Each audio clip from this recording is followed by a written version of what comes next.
आवाज आई तो दशरथ ने बाण मारा मिर्गा को जान के। दशरथ ने बाण मारा मिर्गा को जान करे। दशरथ ने बाण मारा मिर्गा को जान के। दशरथ ने बाण मारा मिर्गा को जान करे। आई कजा है श्रवण की, अरे आई कजा है श्रवण की तो मार क्या करे।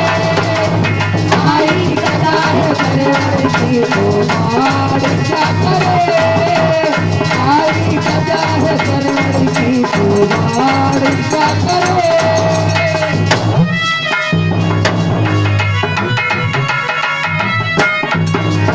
भैया आज वो बाण श्रवण के सीने में लग गया और अंदर फंस जाता है सीने में वो बाण। अब श्रवण कुमार के मुंह से आवाज आई, हाँ कौन है मुझको मारने वाला? मैंने किसी का क्या बिगाड़ा था जो मेरे सीने में बाण मारा? मुझसे कौन सा अपराध हो गया जिसकी वजह से मेरे सीने में बाण मारा गया? अरे बाण मारने वाला कौन है मुझे? हाय राजा दशरथ के कान में आवाज पड़ी श्रवण की। दौड़ करके गए सरयू के किनारे तो देखा वो बाण श्रवण कुमार के सीने में पूरा धंस चुका है। और बाण निकाला तो श्रवण कुमार ने पूछा कि आप कौन ही मुझको मारने वाले? मैंने कौन सा अपराध किया जो मुझे आपने मार दिया? तो दशरथ की आंखों में आंसू आ गए और कहने लगे, बेटा मैंने जानबूझ करके तुम्हें नहीं मारा। मैं तो सोच रहा था कि मृग पानी पी रहा है इसलिए मैंने शब्द वेदी बाण मार दिया बेटा। तो श्रवण कुमार रोने लगे और कहने लगे, कोई बात नहीं, आपने जानबूझ करके गलती नहीं की है।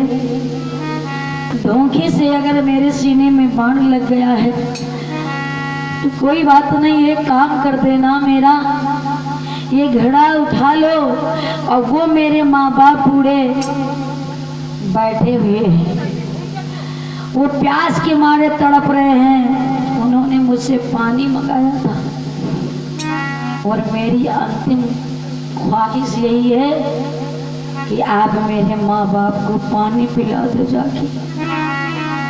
ऐसा कह के श्रवण के प्राण निकल जाते, वो मर जाता है। और इधर राजा दशरथ जैसे ही उस घड़े को लेकर के पहुंचे अंधी अंधों के पास में तो देखिए आवाज आई, चलने की आहट।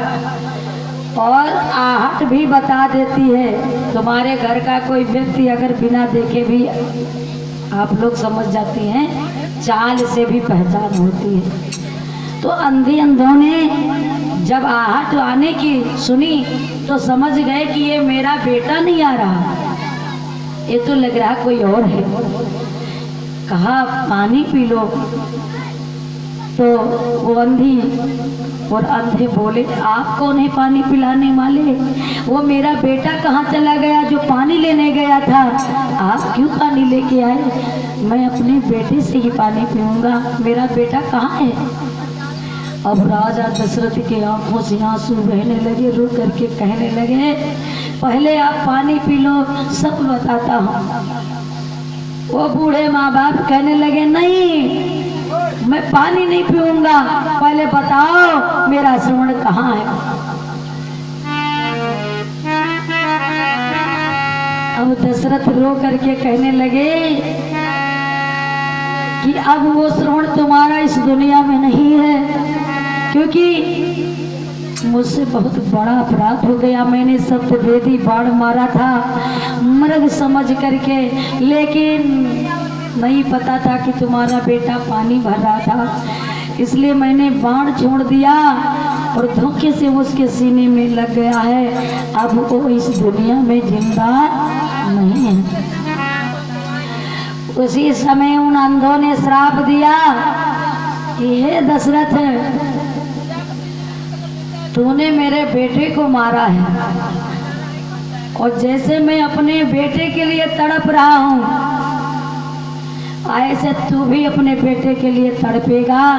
मेरे प्राण बेटे के लिए जा रहे हैं। वो इतना रोए दोनों और अंतिम समय श्राप देके गए कि मैं अगर अपने बेटे के लिए मर रहा हूँ तो तुम्हारे भी प्राण तुम्हारे बेटे की वजह से जाएंगे।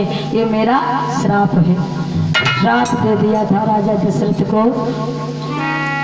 और वही आगे चल के देखिए, जब राजा राम वन को चले हैं तो दशरथ वियोग सह नहीं पाए थे।